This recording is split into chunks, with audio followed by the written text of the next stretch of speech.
All right, good night, everyone. I want to thank all of you for being on tonight. Uh, I'm grateful. Today is the 19th of February, 2023, and I want to welcome all uh,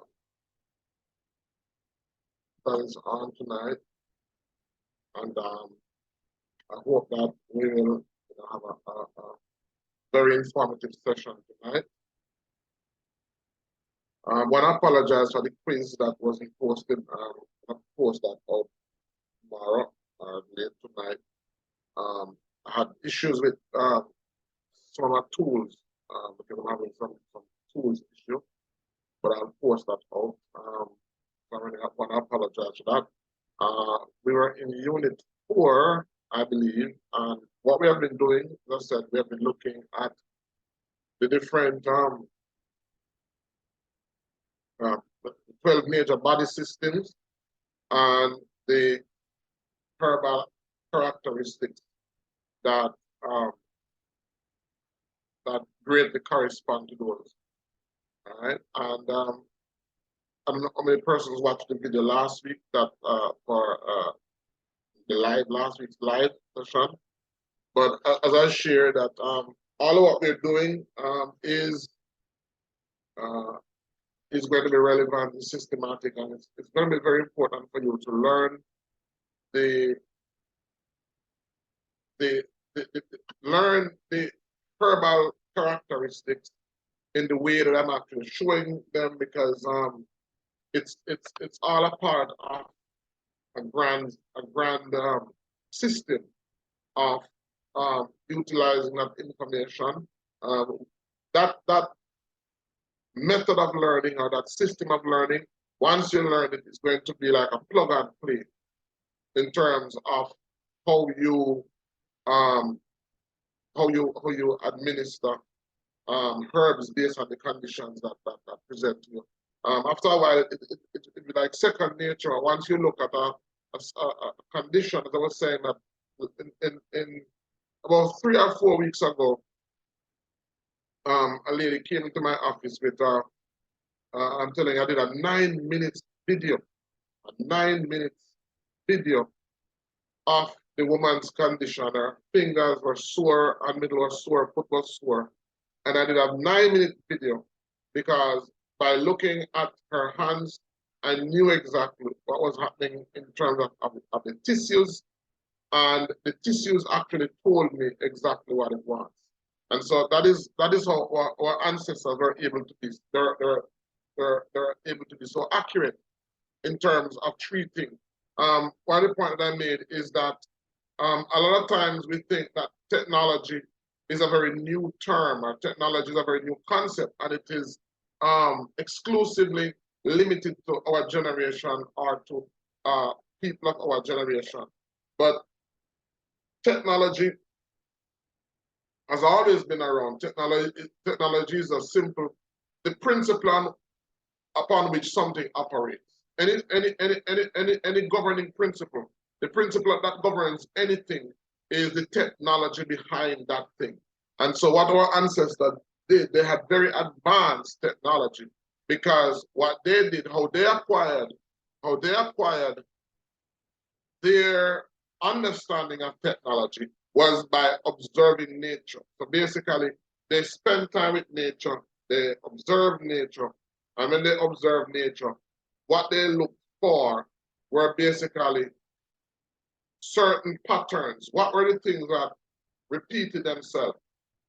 If you can identify any pattern, then all you need to do is to study that pattern, and that pattern will reveal to you a principle, and that principle is what will now allow you to be able to be to understand how how that thing operates, and thereafter you can, once you understand it, you can manipulate that to your advantage.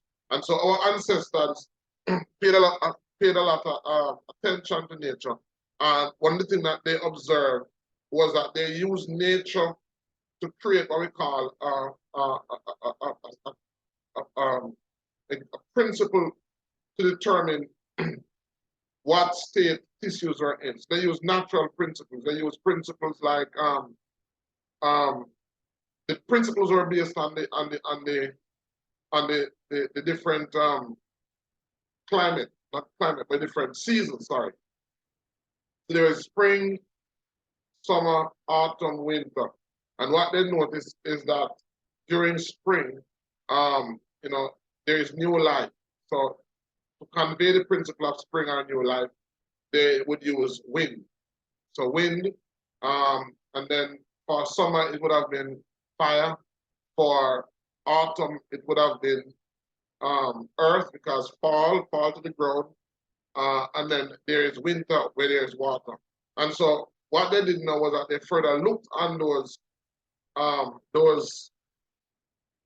different seasons, and they looked for features that were unique to it. So in winter, for example, wind denotes to some extent dryness, but moisture. And they use those principles to attach them to the different state that the body's tissue is in. And so based on that, they are now able to determine what were the herbal actions that was necessary. So I want you to pay attention to that, because we're going through, we're looking at the different, the 12 major organs in the body. As I said, that at any given time, because all of these 12 organs are interrelating with each other. So so we don't look at our digestive system separate from our skeletal system, from our nervous system. In our body, all of these systems are functioning at the same time. But depending on what happens to us, one of those systems is going to be weaker than the other at any given time. So, and depending on what's happening in those systems, there are herbal actions that have a greater influence. So, can somebody remind me of we looked at this integumentary system, in terms of looking at that, we look at the first integumentary system. Can somebody tell me what were some of the herbal actions that impacted the integumentary system? Anybody remember? Analgesic, thank you. Analgesic, right? Febrifuge. Febrifuge. And what? Antibiotics. No, man, for the skin. So there was analgesic, febrifuge, and another one. Diaphoretic. Diaphoretic, thank you. Right. And so and what that means is that when we look at a person with an issue that is predominantly relating to the skin, and I have somebody who works a lot with the skin, Dr. Arlene. Dr. Rose work a lot with the skin. Oh, you mean, did that make any sense to you, Dr. Rose? Yes, it did actually. It did. Okay. It looks at it a bit differently though. You know, we look at rash, it looks at it a bit differently, you know, because we're looking at more like sweating and pain relief, and these are more like whole bodily functions or signs of things that happen with the whole body rather than localized, you know, and coming from the skin. So it was interesting. It's very interesting. Yeah. So because as I said, in Eastern medicine, it's very different from how we look at things in the Western context. But as we build on that, you're gonna see, because all of this is necessary, because whereas in Western medicine, most physicians don't make medicine; they only diagnose. In Eastern medicine, the job of the practitioner is not only to diagnose, it's also to make medicine. So they have to use that information to know what are the dominant properties of the herb that they are going to need in order to formulate that medicine. So that is one of the reasons why it's so different. So when we look at, for example, a person that has a person that has person that's not sweating, a person, we have persons who take so much medication that they literally don't sweat anymore. There are persons who take certain types of medication that don't sweat anymore. And again, in our approach, as I said last week, that the most persons out there who don't do any pharma training in natural medicine, you'll hear them talking a lot about detoxification, because by default, their approach is going to be, once you come to them, their approach is going to be, oh, we're going to start your program, we're going to start you off with a detox. But that's what we call a one-cap-fit-all approach. You can't use a one-cap-fit-all approach when you're dealing with person. And so, as I said last week, one of the principles that we use that we call the ABCD approach, the A for activate, B for build, C for cleanse, and D for direct aid. Because once we see somebody in the back of our mind, even when somebody is talking to me, for those persons who don't use an assessment toolkit, most persons will ask diagnostic questions. Some persons will use radiology, some persons may use kinesiology, some persons may use reflexology. There are many, and we're going to look at the many different assessments that persons can use to assess and determine what's happening with a person. But it doesn't matter what you use. While you're talking to the persons, you have to be formulating a plan of action. You have to be formulating how you're going to deal with this. And so that is where the ABCD approach comes in. Based on what I'm hearing, is there anything that will need to be activated? Do I need to build? Do I need to cleanse? Do I need to offer direct aid? What do I need to do? And so understanding these herbal actions are very important, because a lot of persons, the skin is a very important organ, and because the body is basically designed to eliminate waste through perspiration, defecation, urination. Those are the three major eliminatory ports. And so if the person is not sweating, if the person is not releasing waste through the skin, then it means that we're going to have to look at the use of a diaphoretic. And there are practitioners whose mode of practice is in terms of, especially hydrotherapists, they spend a lot of time using hydrotherapy principles to help persons to eliminate waste from out of their body. We just, as a matter of fact, as I'm speaking to you now, we have a retreat going on. And, we find that once you open these ports of elimination, once you open these 3 ports of elimination, person's blood pressure, person's blood sugar, just goes right back into normal. Because one of the major reasons why so many persons are sick is because of toxins. So we looked at the skin, and then we look at the integumentary system, and then for this class, which system did we look at? It's quite. Which one? Skeletal. Musculoskeletal nervous system. And what are the herbal actions that impact these? And analgesic. Analgesic And nervine. No, yes. Good. Analgesics and nervines. And analgesics, we say, are literally painkillers.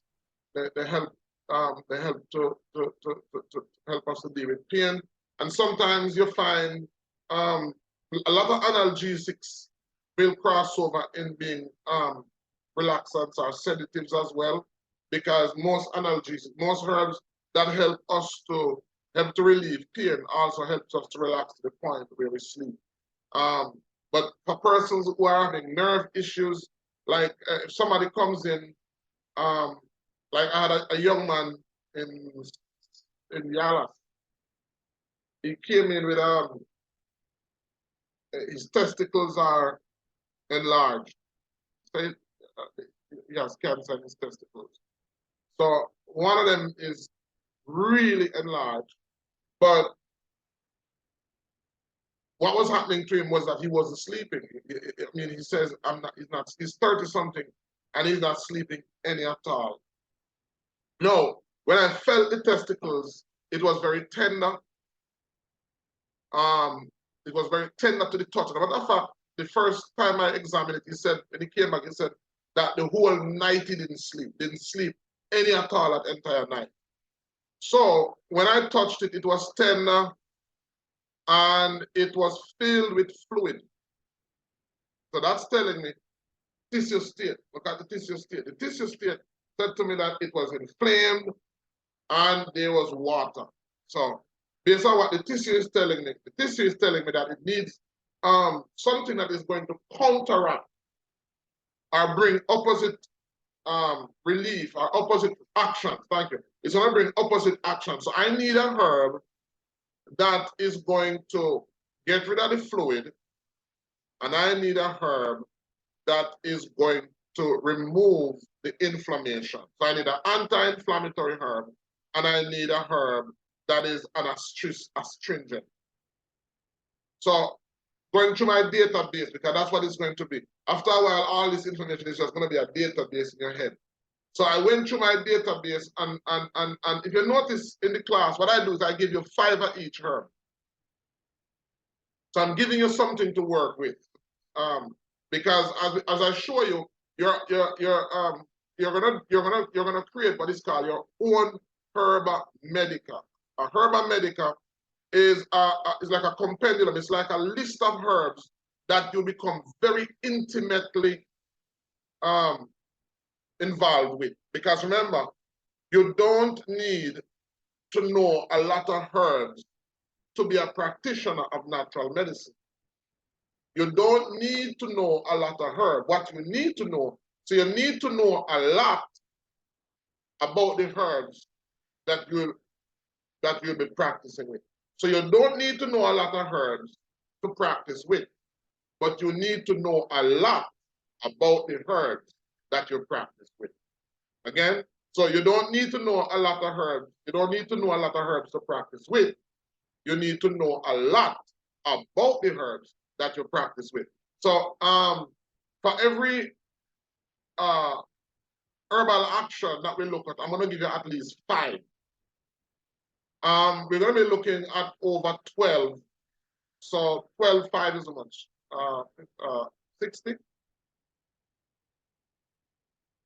60. Yeah. So 12, 5 is 60. So in your database, by the time you finish this unit, in your database, you will know at least 60 herbs. Now, that 60 herbs will comprise your basal herba medica. Your job on your own, as you begin to use these herbs, your job will be to expand those 5. So that, because the more you expand that 5, is the greater you have options. So when I felt his testicles, saw the fluid, there are many herbs that I could have used. There's many astringent herbs. And by the way, most herbs have astringent properties because most herbs have tannins in them. So my choice of herb was a herb called guava bud. The tip of the guava plant. Why did I choose guava bud? Because guava bud is not only an astringent, it is an astringent that contains flavonoids. And flavonoids are also anti-cancerous. So I gave him, I said, okay, when I felt it, I said, okay, next week I'm gonna give you a herb. And I gave him some guava bud. So we get the guava, you can even use the green leaf too, but mostly the tip of the guava. Why the tip of the guava is because in a plant, the growing tip is where you find the concentration of hormones and the concentration of nutrients. All right, the tip is where you find the concentration. That's the part that is growing. That's the part that has the enzyme in it. That's the part that is shooting. As the plant grows away from, as the plant tip grows away from the leaves that it puts out, those leaves have less concentration of the medicine. So the greatest concentration is right up at the tip of the plant. So I get those, we dehydrate them, blend it to a powder. So I have a dose, it's in a form that is dosageable. And I gave him, and when he came back the next week, so I gave him, I only see him on a Thursday and a Friday. So I went back the other Thursday and Friday. And he says, after I got it Thursday and Friday, by Saturday, yeah, he made a tea with it. And he says, listen to me, the pain is completely gone. The inflammation is gone. Not all the fluid is gone, but yeah, he's sleeping now. So the point is that the pain that he was feeling,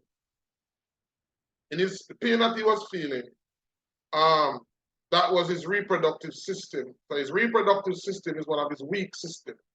And that weak system was now affecting his sleep. So what happened is that usually when we are sick in one system of the body, it usually affects another system. And so if he's not getting enough sleep, the fact that he's not getting enough sleep now begins to affect his nervous system. And if he's not getting, it affects his nervous system. It will also affect his muscular system. I mean, it's just a ripple effect. So once I gave him the tea and he was now sleeping, even when he came Thursday gone, all he keeps on talking about is that, Doc, if I don't get anything out of this, what I'm now getting is I'm now able to sleep. He says that once it reached 7 o'clock, that's when the pain really starts. So during the days, he doesn't have that much pain. But once it gets late, so you know that definitely now has something to do with his liver. So what that is telling me is that what we would need to do is that I would need to take him in and I would need to give him a series of coffee enemas, because what happened is that there's a lot that's going on in his liver, and so he needs to be detoxified from his liver. But for now, and then what I've done now is that I start to give him ozone. So we get the ozone gas, and we have a special, we call them limb bags, where it allows us to treat localized areas. So his entire testicles, we put it in a localized bag, and we pump ozone, which is ozone is like oxygen and steroids. So we use that now, and the entire inflammation is gone, and he's feeling so much better. So I'm saying that to say that once you hear and once you see a condition, what is going to happen is that as you build this registry in your mind, you are going to be able to immediately identify which system is impacted, which system is is being affected the most, and which herbal actions you need in order to respond to that particular ailment. All right, anybody have any questions? Excuse me, Dr. Ben, can you repeat what you said, because I didn't hear you clearly. What did you say the implications were that led you to decide to give him a liver cleanse? What led you to that? The fact that the pain intensifies from about 7 o'clock. The liver is an organ that it goes into action. It's one of those organs that goes into action in the dark. So once it starts to get dark, then the liver goes to work. So the fact that he's feeling the pain intensifies during that time, then it is saying that his liver needs some attention. All right. Yes, Dr. Okay, Rose. thank you. Okay. So guava bud was given because of its astringent and flavonoid property. Right. But is that falls under activate, right? Because you wouldn't have cleansed him yet. You just need to get him some relief. Yes. Is that right? So you just activated him first, but is it that you could have added other things to kind of build him at the same time, or would you just activate first and see what's needed? No, he definitely needs to do a cleanse. He's not really that weak, even though he will need to be built, but building is not a priority. Building would only be a priority if he was emaciated, very weak. Let me see, like, who did we do a build? If he was weak, then we would have we would have focused on building, but he's not so weak. So let me tell you where building would come in now. So because what we're trying to do, we're trying to get him to come in for a 10-day program. So when he comes in for the 10-day program, what we're going to be doing is we're going to be doing an intense cleansing. So we're going to be doing the castor oil pack. We're going to be doing the liver flush. We're going to be doing coffee enemas. Those 3 things we're going to be doing for that 10-day period. And while we're doing that, we're also going to be doing heat therapy, sauna therapy. So the whole goal is to eliminate as much toxins out of his system as is possible. And then after the 10 days, we're going to start to build him now. Because his immune system, you don't want to build, you don't want to build him up and he's not cleansed as yet. So he's definitely somebody who needs to be cleansed first, then we build him. So while we're cleansing him, while we're building him, having cancer, we are also going to ensure that he gets, we call it direct aid now. He's going to get some products that will directly address certain conditions that is there. So for example, he will definitely need something that will boost his immune system.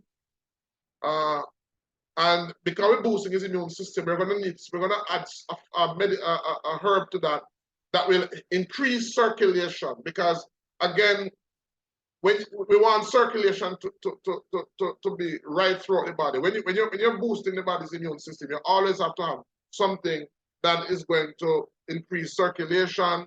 If he was very, very sick, another direct aid would have been a herb that is an adaptogen, which are herbs that help to deal with stress, because when a person is very ill, their body undergoes a lot of stress. So all of these secondary and tertiary issues, when you identify them, you're going to have to apply direct aid to all of them in the program.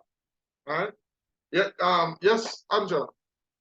Okay. Good evening, everyone. That was kind of my question. So with you giving him the astringent, is that activation or was that direct aid since it was directly related to his testicles? Like, how are you different? Yeah, that was direct aid because we realized that there is fluid. There is excess fluid. So we have to use, there's another herb that I love to use too. It's another herb called, it's a berry. It's called show button ardisia. All right, welcome, Prince. It's called show button ardisia, and a lot of the herbs that have high antioxidants are also very good astringent. So I could have added, even though I gave him the guava bud, if there was another herb that I wanted to add, I would have added the show button as a secondary herb to help with that. But I know the guava bud on its own is good because I work a lot. As I said, it's relationship. I work a lot with guava bud for enlarged prostate. Most of the men that have enlarged prostate, it's one of our #1 go-to herb that we use to get the prostate down. So as an anti-inflammatory? As an anti-inflammatory, but also as an astringent. It's one of the strong herbs that we use. It also has lycopene in it, which is very good for the prostate as well. So since he had it was his testicles, I decided to use that herb as one of my primary herbs to help him to be in a better, to get the thing done. As I said, in 1 week it was done. So I didn't have to, because what I could have done the evening when he was going home and he said that he was in pain, I could have added direct aid. I could have given him a sedative or a herb that would help him to rest. I could have given him passion flower. I could have given him graviola. I could have given him another herb that is also good is the Jamaican dogwood bark. The Jamaican dogwood is respected. It's when we want, apart from marijuana, it is one of our most respected herbs. It's usually used for treating head pain and insomnia and mental issues, but with pain. But for what he was peeling, the guava bud, I believe, would have worked better than work there. Let me see whose hand was up now. Was it Angela? Did that answer your question? It did. I was just wondering because Dr. Rose has mentioned you activated. So because to me it sounded like direct aid, and I wanted to know how we would know each, like the difference. Oh, so how do you know the difference between direct aid? Direct aid, there's what we call blockages and imbalances. Let me give you a direct aid. A direct aid is when you sense that there is a lack of or not enough of a particular enzyme or a particular hormone that should carry out a function. So if you sense that there is not enough of or a lack of, what we do, we supply it from a plant source, and it brings into activation that lack of functioning. So mostly it is used, activation is mostly used to supply or to increase, like for women who are, like for men who have low testosterone, or there are herbs that we can use to build that up so that they can have erection and so on. So for women who don't have sexual desires, a lot of the times it's a lot of we use a thing called bladderwrack, a herb called bladderwrack, to help women with mood and hormone issues. So if for example, another one for women who are in menopause, we know that once they start to go into menopause, their body is transitioning from normal production of estrogen to a lesser amount of estrogen. And so what happens is that because the body was accustomed to a certain level of estrogen, the body now becomes confused. That's what menopause is. The body becomes confused. And so to help the body to transition, what we do is we find a plant source, a natural plant source of estrogen, to say, hey, body, take this. And so the body is getting estrogen, and so it's able to now easier transition from its normal production to a lesser amount. So that's another example of activation. All right. Yes, Dr. Rose. Okay, this question, I'm just trying to put together how to activate and build and all these things put together. So in the example, say, of fibroids, uterine fibroids, I'm just gonna stab at it that one would maybe use an astringent herb, maybe a liver cleanse, a circulation builder, and maybe an endocrine tonic or something like that. Very good. So let's explore that now. So a lot of times we are bombarded, women are bombarded by endocrine disruptors in the form of xenoestrogen. We get that from plastic, we get that from, so a lot of times we will need something to nourish the endocrine system. We'll need astringent. And I'll give you an example. In our medicine for fibroids, we use red raspberry. So sometimes I tell my clients, so when you take this medicine, sometimes you're gonna bleed even more, because here's what happened. Remember now, the fibroid is a sac of blood. If you give somebody an astringent and they have like sponge that is saturated with blood, once they start to take that astringent, which will now constrict the blood vessels, it's kind of like going to squeeze the blood vessels. What's going to happen is that even after their menstrual cycle, they may continue to have bleeding, because some of the blood was from the menstrual cycle. But now, since you're taking a astringent herb, what is going to happen is that it's now also going to constrict the blood vessels that surround the mass, and you're going to have an extended flow. So expect, so first of all, prepare the person's mind for that. So yes, it will have astringent, something that will tonify the endocrine system.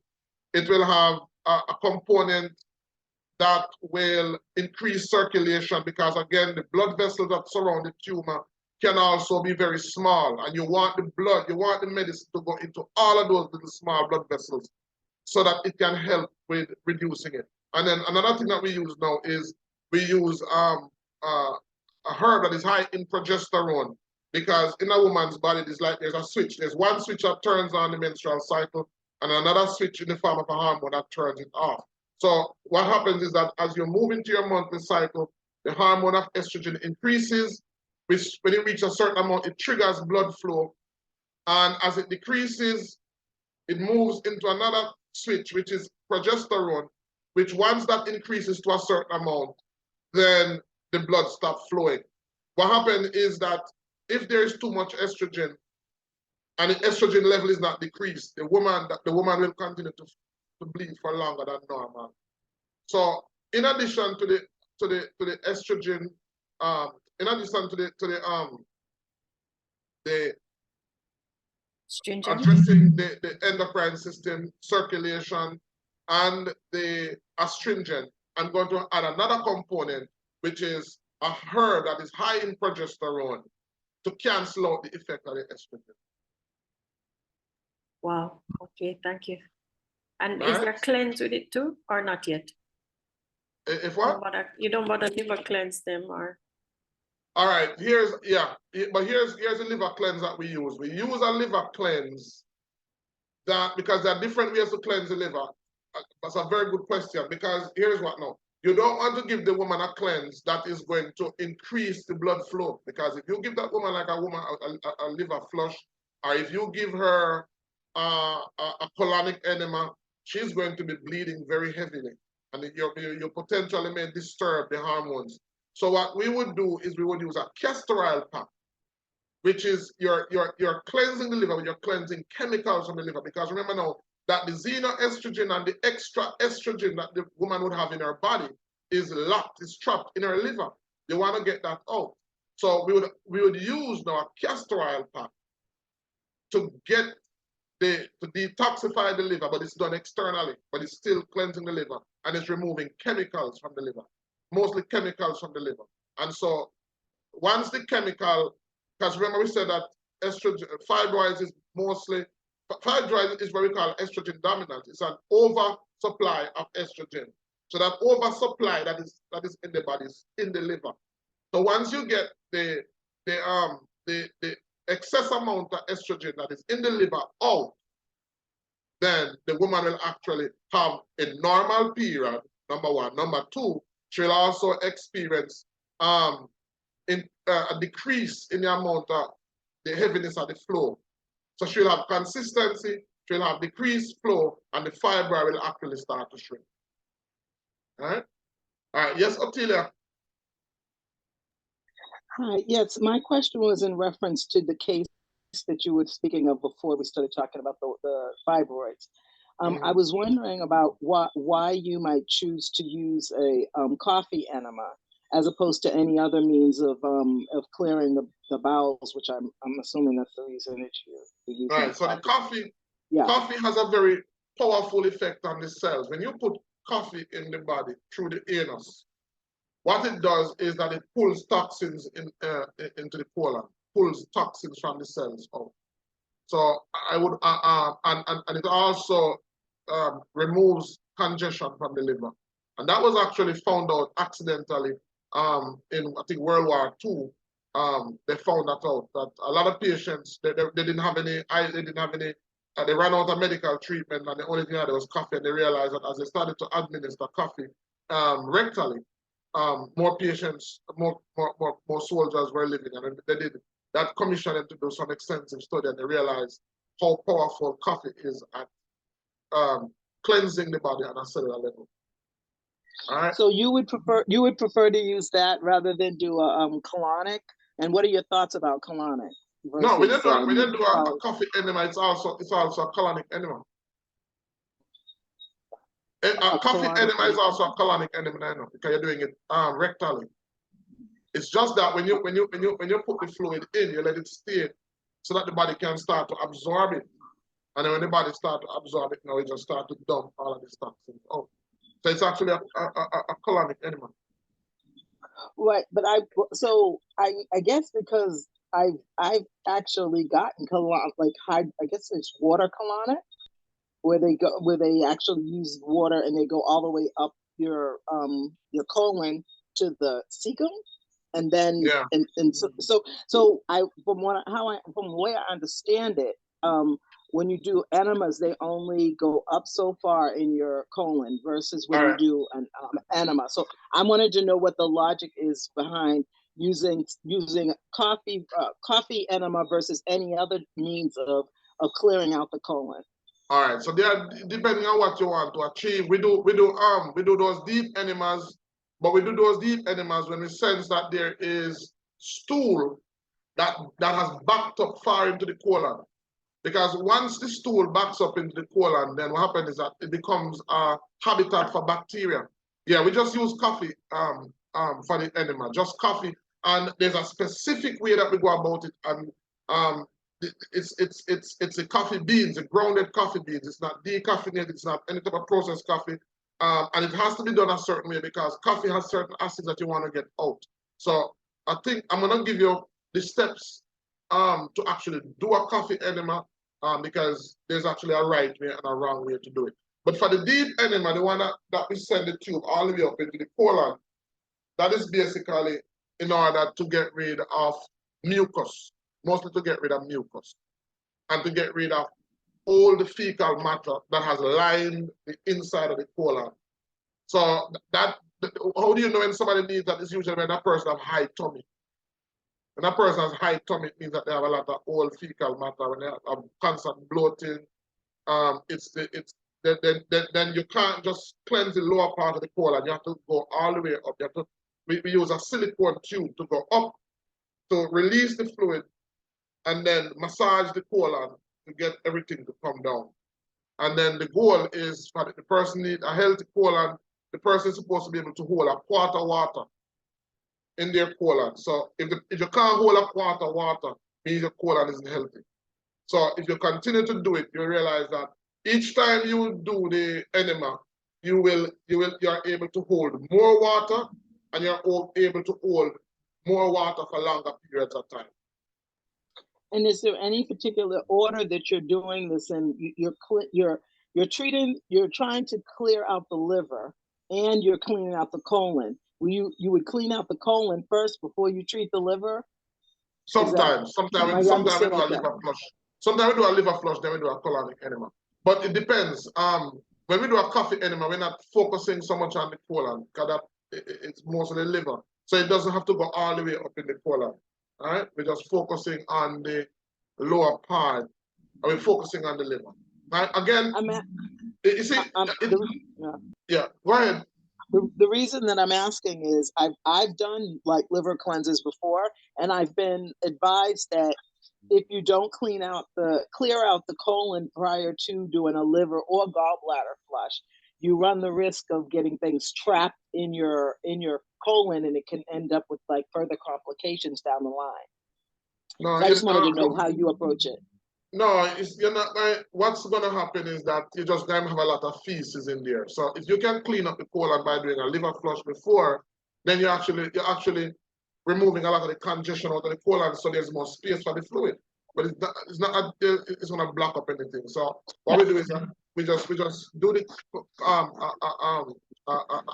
colon enema to make sure that there's more space in the colon to take more of the fluid, because the more the fluid is the medicine.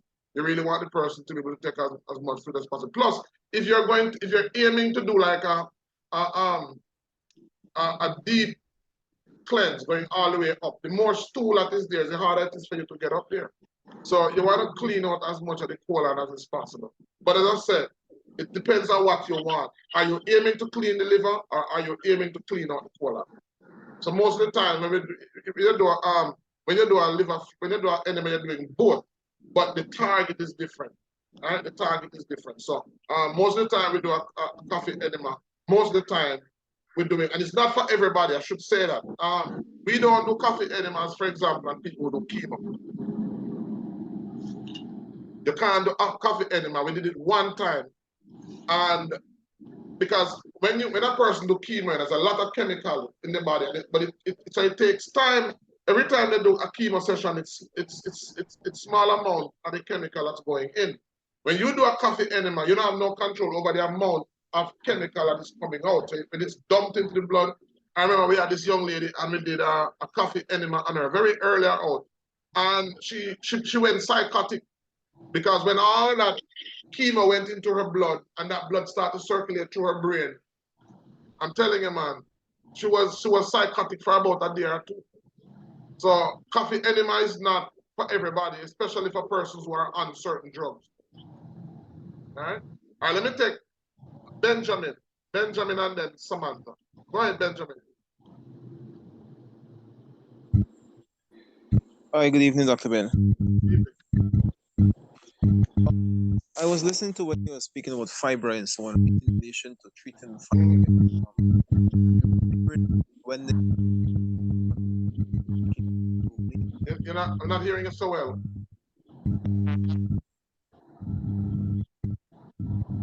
All right, I'm not hearing you at all, Benjamin. No. You may need to type this question. Can you hear me now? Type it, yeah. Type it, Benjamin. Type it so we can get it. Let me take Samantha hand because it's now 8 o'clock. I'm going to see the next class start to jump on now. Go ahead, Samantha. Okay. I just wanted to ask, when you administered coffee enema for cancer patients, how long what's the period of time?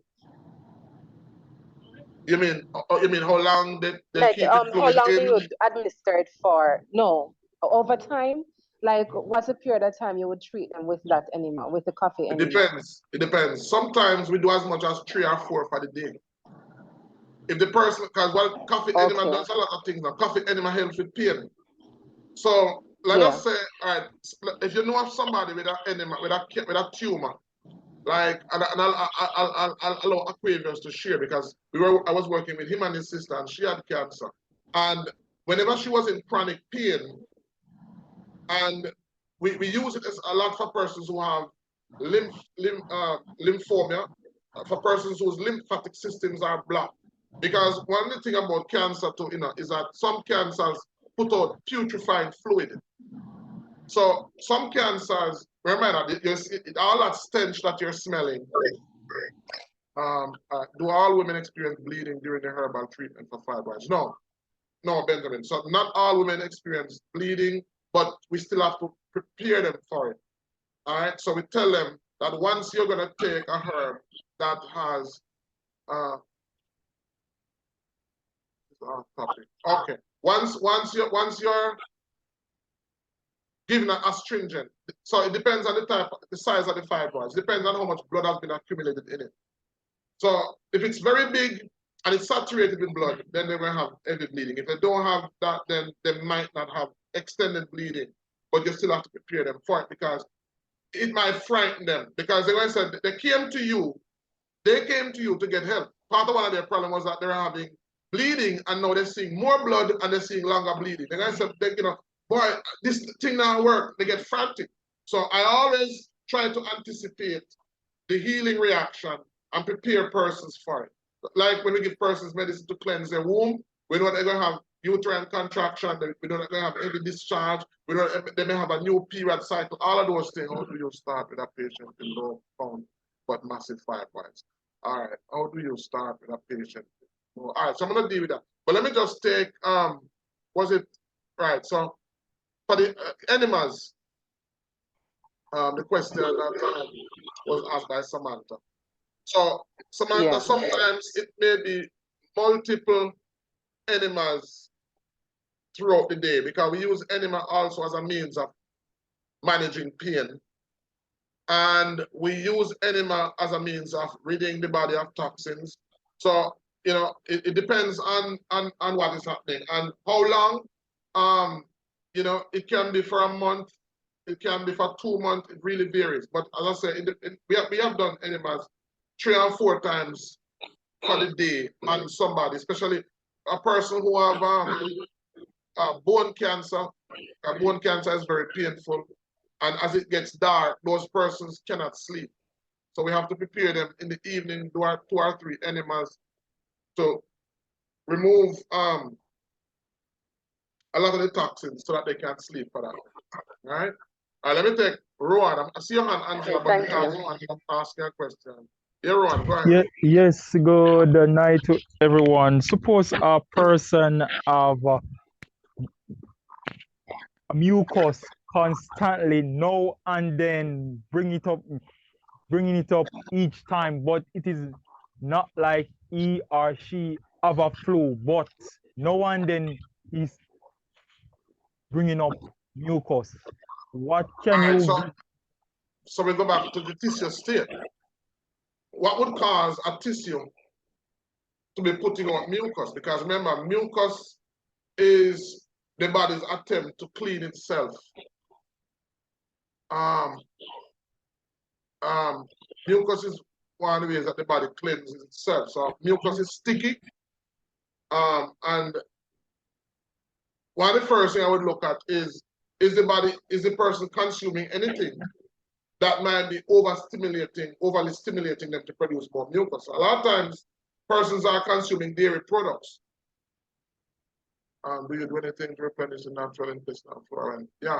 All right. So I'm going to answer that question. Remind me, Otila. So we ask persons what they're eating. The first thing to look at is, are you consuming dairy? Because a lot of persons don't even don't make the link, the correlation between what they eat and what's happening with them. So a lot of persons are sick. And I said, no. And I said, no, I don't leave it alone. I said, well, yeah, yes, Angela, we'll be discussing because the next class is still, we have about 6 more classes. We have 6 more classes of this. Because we're going through all the different herbal actions and so on. So I said to the person, what about Lasco? And I said, yeah, I drink Lasco. So they didn't even know that that constitutes dairy, or they're using cream in their coffee that constitutes dairy. So I will look at that. Then I will look at another allergen, which is what do you call it? It's in nuts, which is very common. Next to dairy allergy, it is gluten. Oh, gluten. Yeah, so I look at the gluten, and then we look at sinuses. And if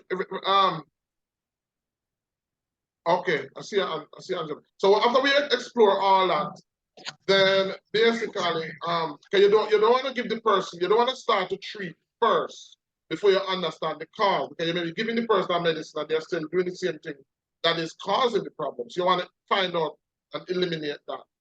Some persons eat a lot of ice, cold food. That's going to eliminate all that.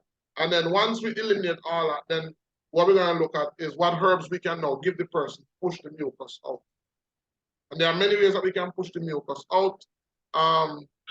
We can use heat therapy, we can use steam, we can use a combination of steam and pungent herbs that can push the mucus out. We can use pungent herbs and also astringent herbs to push the mucus out. You know, so there are different ways that we can go about it. All right, let me take Angela hand because she had something in relation to the actor to what we're on. Hello. Yes. Hello. Can you hear me? Yeah. Mm-hmm. Yeah. So I was actually very excited about this module because anesthesia is what I do. So I was hoping we would get into it about these analgesics. Okay.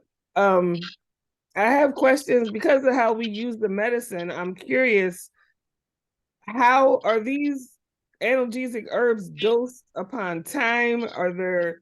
Is there a limitation to the types of pain you can use them for? Is it just muscle pain or like chronic pain?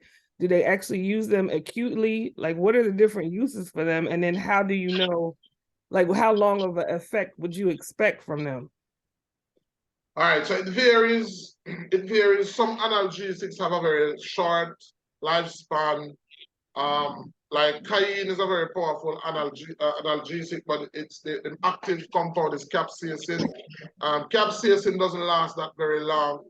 I use prickly ash. Prickly ash is one of my favorite analgesic because prickly ash has a form of capsaicin in it that lasts much longer than cayenne pepper. Plus, what I love about prickly ash is that it's also diaphoretic. It's also slightly pungent warming herbs. So there are many properties in that particular herb. And I say, when I give you these lists of herbs from all of these properties, you're going to end up with about 60 or 60 something. On your own, as you begin to use these herbs and build a relationship with them, you are going to have not a preference, but you're gonna see properties in the herbs that will guide you using it. There is opium, for example, which is of all the analgesic, it is the most powerful, but it is also habit forming. Right? It's also habit forming. So as you look at your analgesics, again, analgesics are for temporary relief while you're trying to go deeper into the root cause. Because remember, pain is also one of the ways that the body communicates to us. So pain is not really bad, because pain is what helps us to understand what is happening, but it can be uncomfortable, and it can also have other effects like raising blood pressure and so on and so forth. So the goal is not to have anybody on any painkiller for any extended period of time, or if natural it is. It is just to grant offer relief until you are able to really arrest the problem, because pain is the result of inflammation. While you're treating the inflammation, you have to deal with the pain. But once you get rid of the inflammation, the pain is gone. Okay, and so like the capsaicin, I know that's usually applied externally. What about the rest of these? Which one? You mentioned capsaicin can be applied externally, and prickly ash can be applied externally.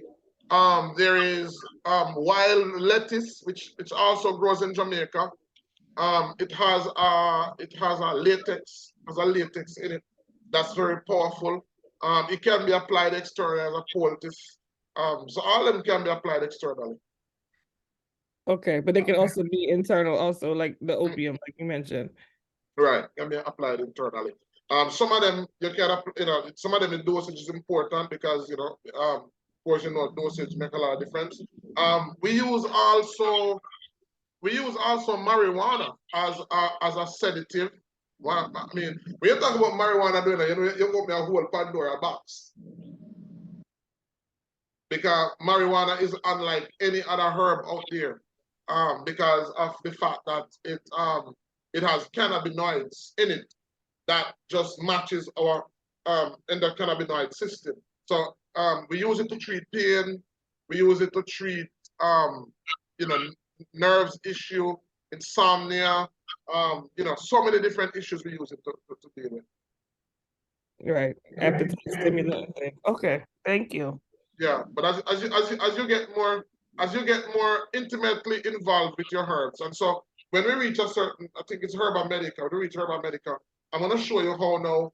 So let me see. Let me show you. So this is so even though I use so many herbs, so this is my Herba Medica. So in this, when I go in this, for example, and I pull it out, this is a list of all the herbs that I work intimately with. So after a while, what's gonna happen is that you know this as the back of your hand. So when I pull out a herb, I know the common name, the scientific name, what are the primary functions, what are the properties. I know the dosage of that particular herb. I know the contraindication. I know if there's toxicity, what are the signs of toxicity? And if there's poisoning, what are the possible antidotes? All of those I have on a thing. So from the medicines that I make, the raw material only come from the herbs in this box. So as you're giving us these herbs, should we be starting to add all that information from now, or is that something we'll start later? No, eventually we're gonna reach a particular lesson where I show you how to do it. Okay. I'll show you how to do that.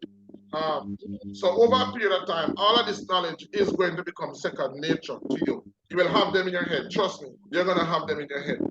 You're just gonna have them in your head like a little diary. So as you see conditions. Excuse me, Doc. Yeah. I just wanted to say this quick. You know what's a very powerful analgesic or pain relieving, and a lot of people them overlook it. Bamboo, the leaves of the bamboo. I'm speaking from a personal example. At one point, I almost went blind. I couldn't. I mean, if the sun ray touched my eye, I had to lock myself in a room and lock out all of the sun. Any kind of light touch my eyes, like somebody push a pen needle in my eyeball. And a voice said to me, because I knew people who, old man at least, used to boil a lot of herb and thing. And, not as a herbalist, but as a spiritual person. And he used to put a lot of bamboo in the bath them. And the spirit said to me, say, try the bamboo leaf, man. Because at that point, I was just coming into it, Yeah. I'm going to boil it. I mean, me have to lock up in this room, dark room, I can't come out. I boil the bamboo leaf and drink it, drink a glass. Lie down, fell asleep, and I woke up, and 80% of the vision came back, and all of the pain went away. So I studied it, researched it a bit, and I found out that it's so high in minerals. Because, two out of the three strongest animals on the planet, which are the elephant and the gorilla, your favorite move, because them say the three strongest are the rhinoceros, gorilla, and elephant. And two out of the three of them favorite meal are bamboo. So in terms of something that's very, very powerful and effective, for whatever it's worth. I just wanted to just put that in, and that's from personal experience. I mean, everybody tell me, say, yo, go glasses, go get glasses, go doctor. I say, doctor, go blind me and give me glasses. And the bamboo leaf is what brought my vision back. Yeah, bamboo is very high in selenium. And it is one of those herbs that detoxify the body as well. 80% of my vision come back. One drink. Wow. So I just wanted to say that, Yeah. I say, that sounds though like, I think maybe what was happening was that it sounded like there was some type of toxins in the body. No, man, obviously, man, I had a lot of, because I was on raw food. And as, to be honest, I was eating a lot of the dried coconut, but it was the maple. I was just eating a lot of it, and I just figured that I just became very, very, very acid. You know what I'm saying? A system became, and the acid overload for some reason affected my eyes. But to know that it could take it out, because it said the bamboo leaves are powerful, and even the Chinese astronauts, when I'm going to space, a bamboo leaf, them powder and take with them. Yeah, man, because bamboo is very good for that. Bamboo is very good for removing heavy metals. Well, exactly. Even as it relates to making charcoal, bamboo charcoal. Bamboo is used not only to treat the body, but even soil. In parts of the world where the soil is contaminated, it's bamboo they use to bring back alkalinity and balance. So bamboo is very, very, very, very, very powerful. And just in last, them tell you, like, if you notice in farmers who farm, if there's a piece of land where they go farm and a bamboo grow there, they have to take it out completely. Because it eat, because if you notice it's a grass, so it constantly grows. So when them say it eat the minerals from the soil, and anything that's so compacted with minerals, it'll go be like, we call them herb like an adaptogen, It'll go get in you, it's like a toolbox. It'll go to work, So yeah, I just wanted to say that. All right, thank you for that. Let me, do you also include, please don't forget me, I need the clinic. Yeah, I see Aquarius, and I got the message, I'm gonna respond. Do you also include information on interaction with other herbs? What do you mean by that, Otila? Do you mean on this? What do you mean by interaction with other herbs?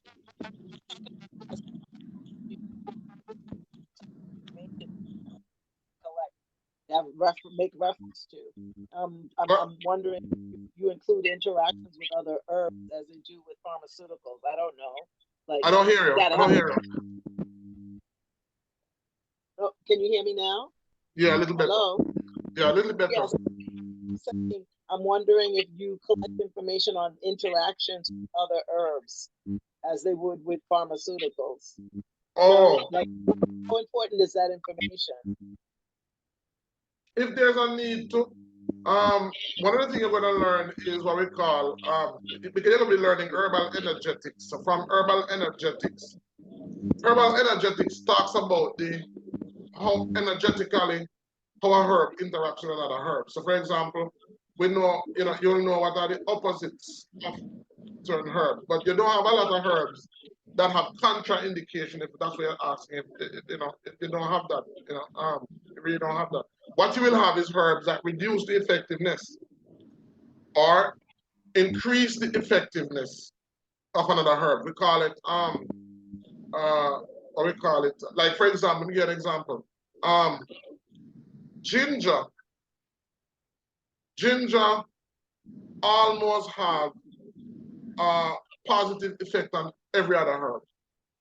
Ginger, because so there are herbs like that, and there are herbs that decrease the effectiveness of other herbs. So you'll know them. You'll know which herbs not to mix. And sometimes you'll know how to mix herbs to balance out. Because if you have an astringent herb, an opposite of an astringent would be herbs that are diuretic. So you can actually add a certain amount of a diuretic to balance out the effect of an astringent, depending on what you want. But that's it. When you start, this is now just looking at the properties. When we start to go into formulation, like making a medicine, there are steps that you go through. There's a number of steps that you go through in determining the herbs that you're going to use to make the medicine that you're going to make. Okay, so and I also the question about the impact of substances internally, because you made reference to that in passing, and I've heard that have a detrimental effect on your metabolism, but I don't know what your thoughts are on that. And herbs that don't affect your metabolism? Oh, no, and the consumption. Not hearing you at all. You may have to try and type it.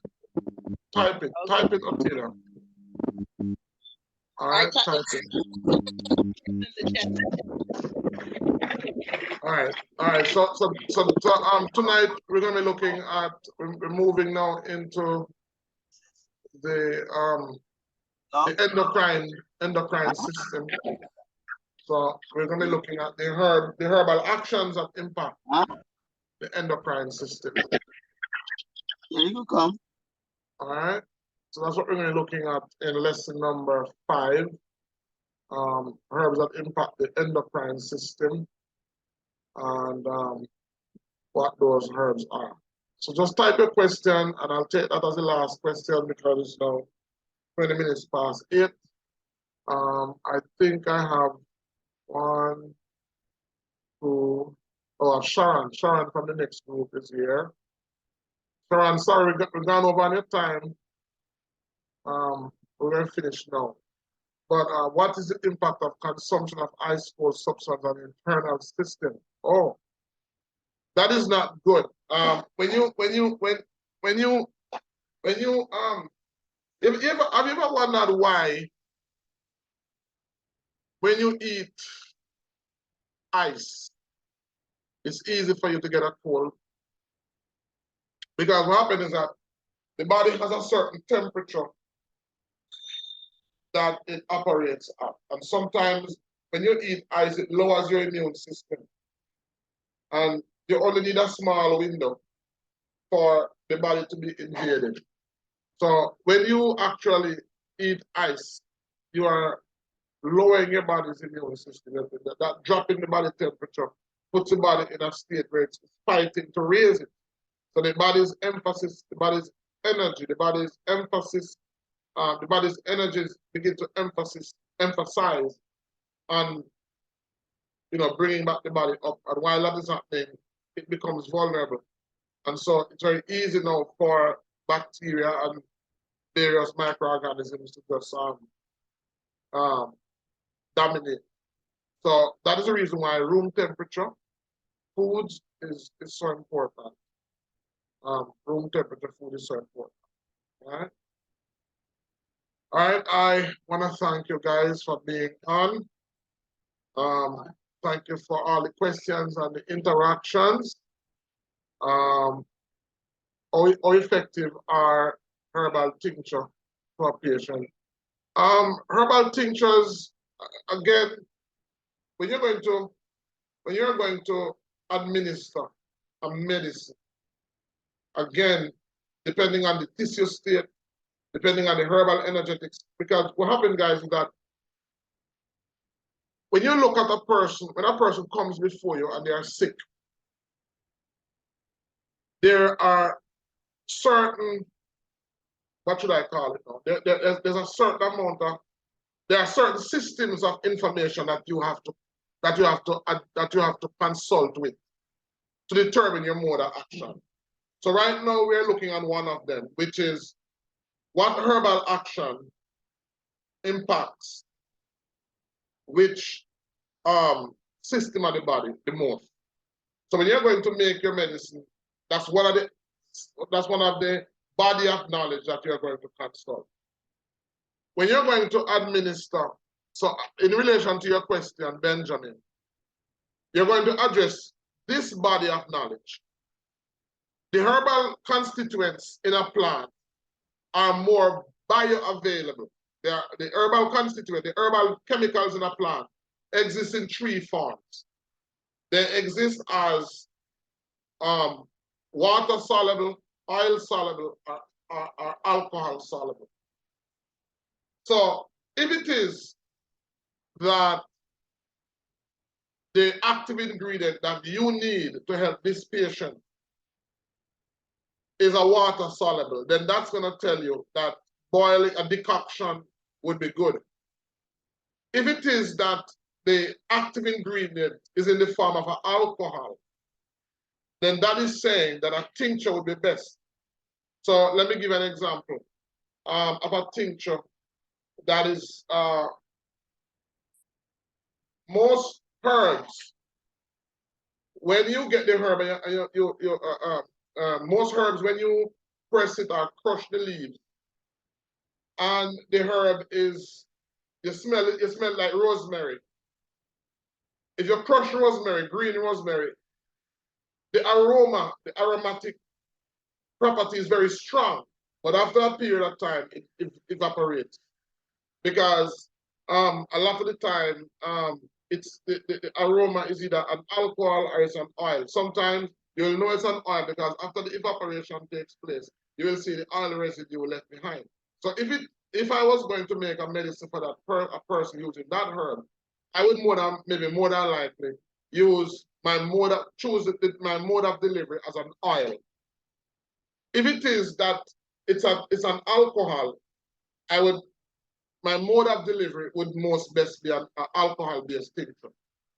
So when you make your medicines, there are times that you have to revisit the formula because you realize that when you administer it as a tea, it was more effective. And sometimes when you administer it as a tincture, it's more effective. Sometimes persons are on certain drugs which don't allow them to ingest alcohol. So all of those, so there are different bodies of information that you have to consult in order to determine your mode of action. So it's not a one-cap-fit-all approach. So that's why what we're doing now is that I'm giving you the body of information that you will have so that when you're ready to decide or to choose your mode of action, your mode of action for your medicine, you would have had all of these different bodies of knowledge that you consult with, and you would have, from that, be able to decide which is the best mode of delivery for the medicine. So how effective are herbal tinctures? I would say it depends on the herb that you're using and the condition that you're treating. That is what determines how effective or how ineffective it is. So it's not a one-cap-fit-all approach. All right?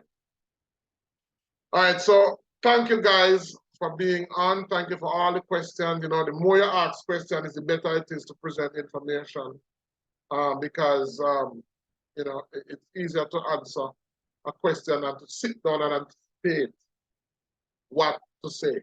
All right? So thank you guys for being on, and I'll post the new lesson out tonight or early tomorrow morning. Please just see with me because I'm having so much issues, so much places. I was supposed to be in a compound this evening at a meeting with the chief, and I wasn't able to go. So hopefully next week Sunday I might not have any class next Sunday. I'll let you know. I'm going to be in a compound tomorrow. You know, because as we embrace indigenous medicine, we have to embrace the people and embrace the systems that will support it. So and I was supposed to be at another function leaving after I leave there as well. So last night I was supposed to be there. Today I was supposed to be in Montego Bay at a function. So hopefully next week I'll let you know if I'll be able to have it in class, but we'll have it in the week. Again, thank you for being on, guys, and see you guys hopefully next week, Sunday. Blessings. Or another day other Sunday. All right, all the best. So tonight was recorded, so I'll post it as soon as I'm ready. So I'll log off Sharon, and I'll open the meeting, and then you can log back on. All right? Okay, Docs. I leave and log back in. Yeah.